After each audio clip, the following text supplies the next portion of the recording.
Hi മക്കൾസ്, നമ്മുടെ SCRT ഈ അടുത്ത് ഒരു മോഡൽ ക്വസ്റ്റ്യൻ പേപ്പർ അപ്ലോഡ് ചെയ്തിട്ടുണ്ടായിരുന്നു അവരുടെ സൈറ്റിൽ. അതിൻ്റെ ഒരു ഗൂഗിൾ ഫോം ലിങ്കും കാര്യങ്ങളൊക്കെ മേ ബി നിങ്ങളുടെ ഗ്രൂപ്പിൽ ആരെങ്കിലുമൊക്കെ ആയിട്ട് ഷെയർ ചെയ്തിട്ടുണ്ടാവും.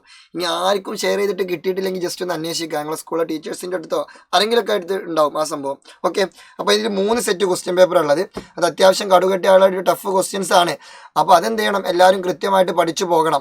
കാരണം ആ ഒരു പാറ്റേൺ ആണ് ഇനി നിങ്ങളുടെ ഡിസംബറിലെ ക്രിസ്മസ് എക്സാമിന് ഉണ്ടാവുക, പബ്ലിക് എക്സാമിന് ഉണ്ടാവുക, മോഡൽ എക്സാമിനൊക്കെ ആ ഒരു പാറ്റേൺ ആയിരിക്കും. അപ്പോൾ നിങ്ങൾ എന്ത് ചെയ്യണം, ഇപ്പോൾ തന്നെ അതെന്ത് ചെയ്യണം, ജസ്റ്റ് ഒന്ന് ക്രോസ് ചെക്ക് ഒക്കെ ചെയ്തിട്ട് എല്ലാ വിഷയങ്ങളും ഉണ്ട് കേട്ടോ. എല്ലാ വിഷയങ്ങളും 2 മീഡിയം ഉണ്ട്, മലയാളം മീഡിയം ഇംഗ്ലീഷ് മീഡിയം ഒക്കെ ഉണ്ട്. അത് ജസ്റ്റ് ഒന്ന് നോക്കാം. നമുക്ക് അതിലുള്ള കുറച്ച് ഇമ്പോർട്ടൻറ്റ് ക്വസ്റ്റ്യൻസ് ഞാൻ എന്ത് ചെയ്താൽ കുറച്ച് സെലക്ട് ചെയ്തിട്ട് ഞങ്ങൾക്ക് എന്ത് ചെയ്യണം, പഠിപ്പിച്ച് തരാം. അപ്പോൾ നമുക്ക് നേരെ കാര്യത്തിലോട്ട് കിടക്കാം. SCRTയിലെ മോഡൽ ക്വസ്റ്റ്യൻ പേപ്പറിലെ ബയോളജിയിൽ ഒരു ചോദ്യമാണത്. Okay, which are the parts of the vestibular system?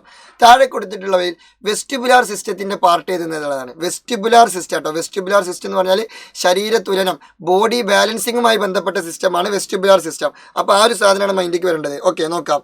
Semi circular canal, vestibule, cochlea. Cochlea എന്ന് കേട്ടാൽ ഒന്നുമേ ചിന്തിക്കേണ്ട, അത് ചെവിയാണ്, കേൾവിയാണ്. നമ്മൾ വെസ്റ്റിബുലാർ സിസ്റ്റമാണ് ചോദിച്ചിട്ടുള്ളത്. അപ്പോൾ എ അല്ല. ഓക്കെ, എ അല്ല. ഇനി അടുത്തത് കോക്ലിയ, വീണ്ടും കോക്ലിയ. അപ്പോൾ അതുമില്ല, ബിയും അല്ല. കോക്ലിയ എന്ന് കേട്ടാൽ പിന്നെ മെയിൻറ്റെയിൻ ചെയ്യേണ്ട. Semi circular canal, vestibule, hair cells. Semi circular canal അത് വെസ്റ്റിബുലാർ സിസ്റ്റത്തിന്റെ ഭാഗമാണ്.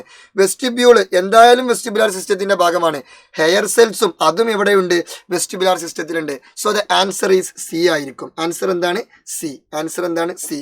പിന്നെ ഡി വായിക്കേണ്ട ആവശ്യമില്ലല്ലോ, എന്നാലും വെറുതെ വായിച്ചോളൂ. Vestibule, semi circular canal, basilar membrane, അത് കോക്ലിയന്റെ ഭാഗമാണ്. അതുകൊണ്ടാണ് അത് ഇതിന്റെ ആൻസർ ആയിട്ട് വരാത്തത്. ഓക്കെ, അപ്പോൾ അത് കഴിഞ്ഞു.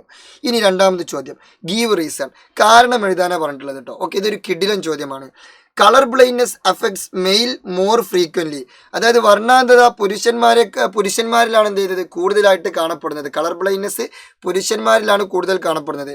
പിന്നെ കോൺസെൽസ് പ്രൊവൈഡ് കളർ വിഷൻ. കോൺകോശങ്ങളാണ് വർണ്ണക്കാഴ്ചക്ക് സാധ്യമാക്കുന്നത്. ഇതിൻ്റെ രണ്ടിൻ്റെയും കാരണം എഴുതാൻ പറയണം. ഓക്കെ, അപ്പോൾ ഇവിടെ ഒന്നാമത്തെ സ്റ്റേറ്റ്മെന്റ്, കളർ ബ്ലൈൻഡ്നെസ് കൂടുതലായിട്ട് പുരുഷന്മാരിലാണ് കാണപ്പെടുന്നത്. അതിനൊരു കാരണമുണ്ട്. അത് മേ ബി ഒറ്റയടിക്ക് ചിന്തിച്ചാൽ നമുക്ക് കിട്ടൂല. അതായത് നമ്മൾ കളർ ബ്ലൈൻഡ്നെസ്സിനെ കുറിച്ച് പഠിക്കുന്ന ആ ഭാഗത്ത് ഇതിന്റെ കാരണം മെൻഷൻ ചെയ്യുന്നില്ല. അപ്പം ഇനി ആ ഭാഗം തപ്പി നോക്കിയിട്ട് കാര്യമില്ല. ഇതിന്റെ ശരിക്കുള്ള ആൻസർ കിടക്കുന്നത് നമ്മൾ റെറ്റിനയെ കുറിച്ച് പഠിക്കുന്നുണ്ട്. റെറ്റിനയിൽ കോൺസെൽസ് ഉണ്ട്, അതുപോലെ തന്നെ റോഡ് സെൽസ് ഒക്കെ ഉണ്ട്. അതിൽ കോൺസെൽസിനെ കുറിച്ച് പഠിക്കുമ്പോൾ കോൺസെൽസ് 3 ടൈപ്പ് ഉണ്ട് എന്നൊക്കെ നമ്മൾ പഠിക്കുന്നുണ്ടല്ലോ. അതിൽ പച്ചയും ചുവപ്പൊക്കെ തിരിച്ചറിയാൻ പറ്റുന്ന കോൺസെൽസിൻ്റെ പൊസിഷൻ കിടക്കുന്നത് എക്സ് ക്രോമസോമിലാണെന്ന് പറയുന്നുണ്ട്. എക്സ് ക്രോമസോമിലാണ്. ഓക്കെ, പച്ചയും ചുവപ്പൊക്കെയുള്ള ആ സംഭവങ്ങളുടെ പൊസിഷൻ കിടക്കുന്നത് എക്സ് ക്രോമസോമിലാണെന്ന് പറയുന്നുണ്ട്. X chromosome. Okay, X chromosome ഒരു സെക്സ് ക്രോമസോമാണ്, ലിംഗനിർണയ ക്രോമസോമാണ്. ഈ എക്സ് ക്രോമസോമിൻ്റെ പ്രത്യേകത എന്താണെന്ന് ചോദിച്ചാൽ നമുക്ക് എല്ലാവർക്കും അറിയാം, എക്സ് ക്രോമസോം ആണുങ്ങളുടെ ബോഡിയിൽ ഒറ്റൊന്നേ ഉള്ളൂ അല്ലേ. കാരണം ആണുങ്ങളുടെ ബോഡിയിൽ എക്സും വൈയും ആണുള്ളത്. അപ്പോൾ എക്സ് എത്രണ്ണേ ഉള്ളൂ? ഒന്നേ ഉള്ളൂ. പെണ്ണുങ്ങളുടെ ബോഡിയിൽ അത് എത്ര ഉണ്ട്? 2 ഉണ്ട്. കാരണം പെണ്ണുങ്ങൾക്ക് 44+X എക്സ് ആണ് അവരുടെ ജനറ്റിക് സ്ട്രക്ചർ. അതെവിടെ പഠിക്കണത്? അത് 1ാമത്തെ ചാപ്റ്ററിലാണ് പഠിക്കുന്നത്. അപ്പോൾ ചോദ്യം പോയ പോക്ക് നോക്കണം. ചോദ്യം ഇങ്ങനെ കണക്ട് ചെയ്തിട്ടാണ് പോയിട്ടുള്ളത്. അപ്പോൾ 44+XY ആണ് 44+XX ആണ് പെണ്ണ്. അപ്പോൾ ആണിൻ്റെ ബോഡിയിൽ ആകെ ഒരു എക്സ് ക്രോമസോമേ ഉള്ളൂ. ആ എക്സ് ക്രോമസോമിന് എന്തെങ്കിലും പറ്റിക്കഴിഞ്ഞാൽ സ്വാഭാവികമായിട്ടും അവനക്ക് എന്തുണ്ടാവും? കളർ ബ്ലൈൻഡ്നെസ് ഉണ്ടാവും. പക്ഷെ അതേസമയം പെണ്ണിൻ്റെ ബോഡിയിൽ 2 എക്സ് ക്രോമസോം ഉണ്ട്. അപ്പോൾ ഇനിയിപ്പോൾ ഒരു എക്സ് ക്രോമസോമിന് എന്തെങ്കിലും പറ്റിയാലും മറ്റവൻ എന്തുണ്ട്? അവിടെ സെറ്റപ്പായി നിൽക്കുന്നുണ്ട്. ഇനി മറ്റവൻ എന്തെങ്കിലും പറ്റിയാലും മറ്റേ എക്സ് ക്രോമസോം അവിടെ സെറ്റപ്പായി നിൽക്കുന്നുണ്ട്. അപ്പോൾ രണ്ടാൾക്കും പറ്റിയാലേ എന്തേ ഉള്ളൂ? പെണ്ണിന് കളർ ബ്ലൈൻഡ്നെസ് വരുള്ളൂ. പക്ഷെ ആണിന് അങ്ങനെയല്ല. ഒരൊറ്റ എക്സ് ക്രോമസോമിന് എന്തെങ്കിലും പറ്റിക്കഴിഞ്ഞാൽ, കാരണം ആകെ ഒറ്റൊന്നേ ഉള്ളൂ, അതിനെന്തെങ്കിലും പറ്റിക്കഴിഞ്ഞാൽ എന്ത് വരും? കളർ ബ്ലൈൻഡ്നെസ് വരും. ഇതാണ് അതിൻ്റെ ആൻസർ. അപ്പോൾ ഇതെങ്ങനെ ആൻസർ ചെയ്യണമെന്ന് ചോദിച്ചാൽ ഇതാ, വർണ്ണാന്തതയ്ക്ക് കാരണമാവുന്ന ജീന് എക്സ് ക്രോമസോമിലാണ് ഉള്ളത് എന്ന് പറയണം. പിന്നെ പുരുഷന്മാർക്ക് ഒറ്റ എക്സ് ക്രോമസോമേ ഉള്ളൂ, അതും പറയണം. അതിനാൽ അവരുടെ എക്സ് ക്രോമസോമിൽ വർണ്ണാന്തതയ്ക്ക് കാരണമായുള്ള തകരാറുള്ള ജീൻ ഉണ്ടെങ്കിൽ അവർക്ക് എന്തുണ്ടാവും? ഈസി ആയിട്ട് വർണ്ണാന്തം ഉണ്ടാവും. കളർ ബ്ലൈൻഡ്നെസ് ഈസി ആയിട്ട് എന്ത് ചെയ്യും? അവർക്ക് അഫക്റ്റ് ചെയ്യും എന്നുള്ളത് ആ ഒരു കാര്യം മെൻഷൻ ചെയ്ത് കൊടുക്കണം. ഓക്കെ, ഇനി രണ്ടാമത്തത്, കോൺസെൽസ് പ്രൊവൈഡ് കളർ വിഷൻ. കോൺസെൽസ് ആണ് എന്ത് ചെയ്യുന്നത്? കളർ വിഷൻ പ്രൊവൈഡ് ചെയ്യുന്നത്. അപ്പോൾ എന്താ അതിൻ്റെ കാരണം എന്ന് ചോദിച്ചാൽ, ആക്ച്വലി ഈ കോൺസെൽസ് ഉണ്ടല്ലോ, കോൺസെൽസ് 3 ടൈപ്പാണ്. S cone, M cone, L cone എന്നൊക്കെ നമ്മൾ പഠിച്ചിട്ടുണ്ട്. അങ്ങനെ 3 ടൈപ്പ് ഉണ്ട്. ഇത് പല വേവ് ലെങ്ത്തിലും, ലൈറ്റിൻ്റെ പല വേവ് ലെങ്ത്തിലും പല രീതിയിലാണ് പ്രവർത്തിക്കുക. അതുകൊണ്ടാണ് എന്ത് ചെയ്യുന്നത്? അത് നമ്മൾക്ക് വർണ്ണക്കാഴ്ച സാധ്യമാക്കുന്നത്. നമ്മൾ എന്ത് ചെയ്യുന്നുണ്ട്? ഫോട്ടോ റിസപ്റ്റർ സെൽസിനെ കുറിച്ച് പഠിക്കുന്ന ഭാഗത്തിൽ പറയുന്നുണ്ട്. അപ്പോൾ അങ്ങനെയാണ് പോയിന്റ് എഴുതി കൊടുക്കേണ്ടത്. Colour vision occurs when the 3 types of corn cells in the eye are stimulated in varying proportions. അവരെന്ത് ചെയ്യുന്നു? വേരിയിങ് പ്രൊപ്പോർഷൻസിൽ, അതായത് ലൈറ്റിൻ്റെ വേറെ പ്രൊപ്പോർഷൻസിൽ, ലൈറ്റിൻ്റെ വേറെ വേവ് ലെങ്ത്തിൽ എന്ത് ചെയ്യുന്നുണ്ട്? അവർ വ്യത്യസ്തമായിട്ടുള്ള കോൺസെൽസ് വ്യത്യസ്തമായിട്ടുള്ള കളറുകൾ എന്ത് ചെയ്യുന്നു? നമ്മൾക്ക് തരുന്നു. The stimulation depends on the intensity and wave length of light. ആ ലൈറ്റിന്റെ വേവ് ലെങ്തിനെ ഡിപ്പെൻഡ് ചെയ്തിരിക്കുന്നു. ഓക്കെ, കണ്ണിലെ കോൺകോശങ്ങൾ പ്രകാശത്തിന്റെ തീവ്രതക്കും തരംഗ ദൈർഘ്യത്തിനും അനുസരിച്ച് പല അളവുകളിൽ ഉത്തേജിപ്പിക്കപ്പെടുമ്പോഴാണ് എന്ത് ചെയ്യുന്നത്, നമുക്ക് വിവിധ നിറങ്ങൾ കാണാൻ കഴിയുന്നത്. അതായത് കണ്ണിൽ 3 ടൈപ്പ് കോൺകോശങ്ങളുണ്ട്. ആ 3 ടൈപ്പ് കോൺകോശങ്ങളും ലൈറ്റിന്റെ ഇന്റൻസിറ്റിക്കും ലൈറ്റിന്റെ വേവ് ലെങ്തിനും അനുസരിച്ച് ഡിഫറെന്റ് ആയിട്ട് എന്ത് ചെയ്യുന്നു, സ്റ്റിമുലേറ്റഡ് ആവുന്നു, അല്ലെങ്കിൽ ഡിഫറെന്റ് ആയിട്ട് ഉത്തേജിപ്പിക്കപ്പെടുന്നു. അതുകൊണ്ട് നമുക്ക് ഡിഫറെന്റ് കളറുകൾ കിട്ടുന്നു. ആ ഒരു സാധനമാണ് മെൻഷൻ ചെയ്യേണ്ടത്. 3 ടൈപ്പ് കോൺസെൽസ് ഉണ്ട്. പിന്നെ ആ 3 ടൈപ്പ് കോൺസെൽസും ഡിഫറെന്റ് വേവ് ലെങ്ത്തിൽ ഡിഫറെന്റ് രീതിയിലാണ് സ്റ്റിമുലേറ്റ് ചെയ്യപ്പെടുക എന്നുള്ള കാര്യം എന്ത് ചെയ്യണം, മെൻഷൻ ചെയ്ത് കൊടുക്കണം. അപ്പോൾ അതിൻ്റെ ആൻസറായി. സീന് ചോദ്യമല്ലേ? അപ്പോൾ സീന് ചോദ്യങ്ങളുണ്ട്. അതാണ്. ഇനി ഞാനൊരു സിമ്പിൾ ചോദ്യം പറഞ്ഞുതരാം. ഓക്കെ, ഇത് സിമ്പിൾ ചോദ്യമാണ്. അപ്പോൾ ക്വസ്റ്റ്യൻ പാറ്റേണിൽ നല്ല കടുകട്ടി ചോദ്യങ്ങളുണ്ട്, സിമ്പിൾ ചോദ്യങ്ങളുണ്ട് എന്ന് മനസ്സിലാക്കുക. ചില ചോദ്യങ്ങൾ നിങ്ങൾക്ക് ഇതെന്തൊക്കെയാണ് സംഭവം അങ്ങനെ തോന്നുമ്പോൾ നമ്മൾ മനസ്സിലാക്കുക അങ്ങനെയുള്ള ചോദ്യങ്ങൾ നമ്മളെ പരീക്ഷയ്ക്ക് ഉണ്ട് എന്നുള്ളത്. അത് വേണം. കാരണം എന്താണെന്ന് വെച്ചാൽ ഒക്കെ സിമ്പിളായി കഴിഞ്ഞാൽ പിന്നെ അതിനെന്താ ഒരു വില ഉണ്ടാവില്ലല്ലോ. എല്ലാവർക്കും നല്ല മാർക്ക് കിട്ടും. ഇത് നല്ല കഷ്ടപ്പെട്ട് പഠിച്ച ഒരു കുട്ടിക്ക് അതിൻ്റെ റിസൾട്ട് കിട്ടണമെന്നുണ്ടെങ്കിൽ കുറച്ച് ടഫ് ക്വസ്റ്റ്യൻസ് ഒക്കെ വേണ്ടേ. പിന്നെ എന്താണ്, എല്ലാവർക്കും എങ്ങനെയൊക്കെ പാസ്സാവും വേണം. അപ്പോൾ അതിന് കുറച്ച് സിമ്പിൾ ക്വസ്റ്റ്യൻ വേണം. അപ്പോൾ പാറ്റേൺ അടിപൊളിയാണ്, എനിക്ക് ഇഷ്ടപ്പെട്ടു. നിങ്ങൾക്ക് ഇഷ്ടപ്പെട്ടത് എനിക്കറിയില്ല. ഇഷ്ടപ്പെട്ടെങ്കിൽ ജസ്റ്റ് ഒന്ന് കമൻറ്റ് ചെയ്യാം. Okay, analyse the statement about the 2 fluid in the I and answer the questions. അതായത് താഴെ 2 ഫ്ലൂയിഡിന്റെ പ്രത്യേകത കൊടുത്തിട്ടുണ്ട്. കണ്ണിലുള്ള 2 ഫ്ലൂയിഡിന്റെ പ്രത്യേകതയാണ്. ഒന്ന് വാട്ടറി ഫ്ലൂയിഡ് ആണ്, ഒന്ന് ജെല്ലി ലൈക്ക് ഫ്ലൂയിഡ് ആണ്. അത് രണ്ടും ഏതാണെന്ന് തിരിച്ചറിയണം. വാട്ടറി ഫ്ലൂയിഡ് ഏതായിരിക്കും? സിമ്പിൾ ആണ്, അക്വസ് ഹ്യൂമർ അല്ലെങ്കിൽ അക്വസ് ദ്രവമാണ്. അക്വസ് ഹ്യൂമർ അല്ലെങ്കിൽ അക്വസ് ദ്രവം. ഓക്കെ, അക്വ എന്നൊക്കെ പറഞ്ഞാൽ എന്താണ്? വാട്ടർ എന്നാണ്. ഓക്കെ, അക്വസ് ഹ്യൂമർ ആണ്. Okay, aqueous humour. ഇനി അടുത്തത് ജെല്ലി ലൈക്ക് ഫ്ലൂയിഡ് എന്താണ്? അത് വിട്രിയസ് ഹ്യൂമർ ആണ്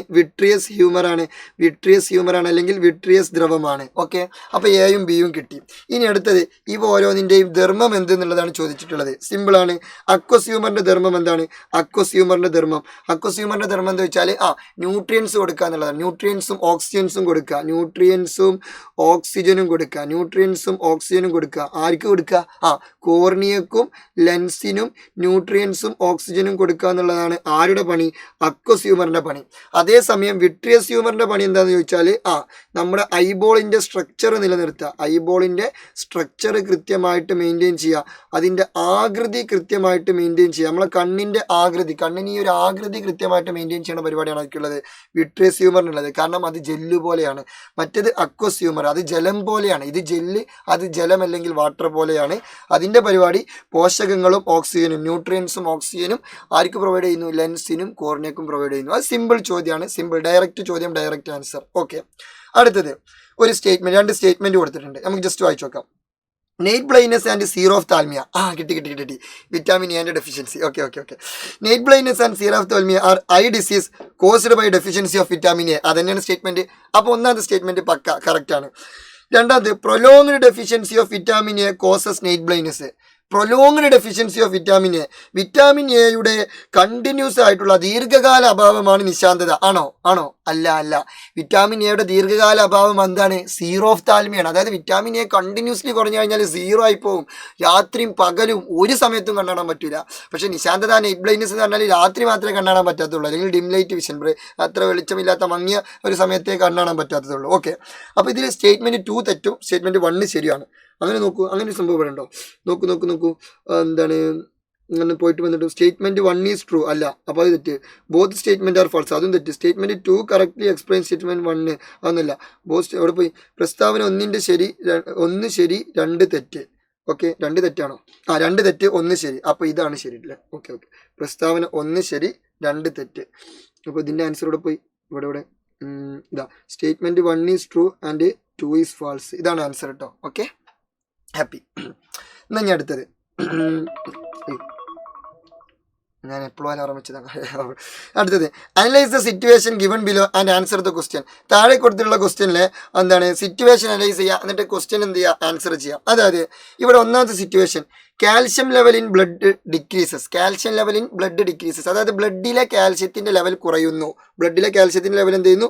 കുറയുന്നു. ഇനി രണ്ടാമത്തെ സിറ്റുവേഷൻ എന്താ വെച്ചാൽ calcium level in blood increases. ബ്ലഡിലെ കാൽഷ്യത്തിന്റെ ലെവൽ കൂടുന്നു. ഓക്കെ, അപ്പോൾ രക്തത്തിലെ കാൽഷ്യത്തിന്റെ അളവ് കുറയുന്നു, രക്തത്തിലെ കാൽഷ്യത്തിന്റെ അളവ് എന്ത് ചെയ്യുന്നു? കൂടുന്നു. അങ്ങനെ 2 സ്റ്റേറ്റ്മെന്റ് അവിടെ കൊടുത്തിട്ടുണ്ട്. ഇനി നമ്മളോട് ചോദ്യം എന്താ അറിയോ? Which gland secretes the hormone required in situation B. Situation ബിയിൽ ആവശ്യമായിട്ടുള്ളൊരു ഹോർമോൺ ഉണ്ട്. ആ ഹോർമോണിനെ സെക്രീറ്റ് ചെയ്യുന്ന ഗ്ലാൻഡ് ഏത് എന്നുള്ളതാണ് ചോദ്യം. സാഹചര്യം ബിയിൽ ആവശ്യമായ ഹോർമോൺ ഉൽപ്പാദിപ്പിക്കുന്ന ഗ്രന്ഥി ഏത്? എല്ലാവരും മണ്ടിച്ചെന്ന് ഓടിച്ചെന്ന് ഹോർമോണെ കുറിച്ചാണ് എഴുതിയേക്കും. പക്ഷെ ഹോർമോൺ അല്ല ഇവിടെ മെൻഷൻ ചെയ്തിട്ടുള്ളത്, ഹോർമോൺ ഉൽപ്പാദിപ്പിക്കുന്ന ഗ്രന്ഥിയാണ് ചോദിച്ചിട്ടുള്ളത്. അതാണ് ഹൈലൈറ്റ്. ഓക്കെ, അപ്പോൾ സിറ്റുവേഷൻ ബി എന്താണ്? Calcium level in blood increases, അതായത് രക്തത്തിലെ കാൽഷ്യത്തിൻ്റെ അളവ് കൂടുന്നു. രക്തത്തിലെ കാൽഷ്യത്തിൻ്റെ അളവ് കൂടിയാൽ അത് കുറക്കാൻ ആര് വരണം? കൂടിയാൽ കുറക്കുന്നത് കാൽസിട്ടോണിൻ. അപ്പോൾ നമ്മൾ വേഗം എന്ത് എഴുതണം? ഇവിടെ കാൽസിട്ടോണിൻ എഴുതണം. ആണോ? അല്ല, കാൽസിട്ടോണിൻ എഴുതരുത്. ചോദ്യം എന്താണ്? കാൽസിട്ടോണിനെ പ്രൊഡ്യൂസ് ചെയ്യുന്ന ഗ്രന്ഥി, അതിനെ ഉൽപ്പാദിപ്പിക്കുന്ന ഗ്രന്ഥിയാണ് വിച്ച് ഗ്ലാൻഡ് എന്നാണ് ചോദിച്ചിട്ടുള്ളത്. അപ്പോൾ കാൽസിട്ടോണിനെ പ്രൊഡ്യൂസ് ചെയ്യുന്നത് ആരാണ്? തൈറോയിഡ് ഗ്ലാൻഡ് ആണ്. അപ്പോൾ ആൻസർ തൈറോയിഡ് ഗ്ലാൻഡ് ആണ്. പക്ഷെ കുറേ കുട്ടികൾ എന്ത് എഴുതി വെക്കും അറിയോ? കാൽസിട്ടോണിൻ എഴുതി വെക്കും. കാരണം ഓരോ കുറ്റം കൊണ്ട് കാര്യമില്ല. നമ്മൾ കുറക്കുന്ന ഹോർമോൺ കാൽസ്യം ഒറ്റയടിക്കണം എഴുതുമ്പോൾ അങ്ങനെ ചെയ്യരുത്. അതേ പറയുന്നത് ക്വസ്റ്റ്യൻ കറക്റ്റ് വായിച്ചു വെക്കണം എന്നുള്ളത്. ഓക്കെ, ഇനി രണ്ടാമത്തെ question. How does the hormone in situation A? Situation എയിൽ എങ്ങനെയാണ് ഹോർമോൺ എന്ത് ചെയ്യുന്നത്?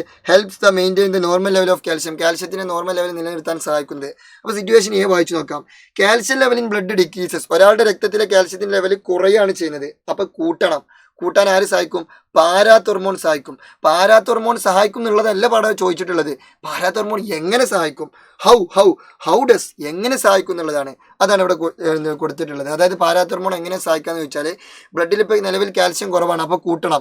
അപ്പോൾ ബ്ലഡിലേക്ക് കാൽഷ്യം വരാനുള്ള കുറേ സോഴ്സുകളുണ്ട്. കിഡ്നി, ഇൻറ്റസ്റ്റൈന്, അതുപോലെ തന്നെ ബോൺസ്. ആ കിഡ്നിയിൽ നിന്ന് എന്ത് ചെയ്യുന്നു? റീഅബ്സോർപ്ഷൻ കൂട്ടുന്നു. Reabsorption of calcium and phosphate to the blood accelerate ചെയ്യുന്നു. പിന്നെ ഇൻറ്റസ്റ്റൈനിൽ നിന്നുള്ള അബ്സോർപ്ഷനും എന്ത് ചെയ്യുന്നു? ആക്സിലറേറ്റ് ചെയ്യുന്നു. അതും ഇൻക്രീസ് ചെയ്യിപ്പിക്കുന്നു. പിന്നെ കാൽഷ്യത്തിൻ്റെയും ഫോസ്ഫേറ്റിൻ്റെയും ബോണിൽ നിന്നുള്ള ആ മിക്സിങ് പരിപാടി, ബ്ലഡിലേക്ക് മിക്സ് ചെയ്യുന്ന ആ പരിപാടി എന്ത് ചെയ്യുന്നു? സ്റ്റിമുലേറ്റ് ചെയ്യുന്നു. അങ്ങനെ മാക്സിമം അവിടെ എന്ത് ചെയ്യുന്നു? കാൽഷ്യം കൂട്ടുന്നു. ഈ 3 പോയിന്റുകളാണ് എഴുതി കൊടുക്കേണ്ടത്. ഓക്കെ അല്ലേ? യെസ്.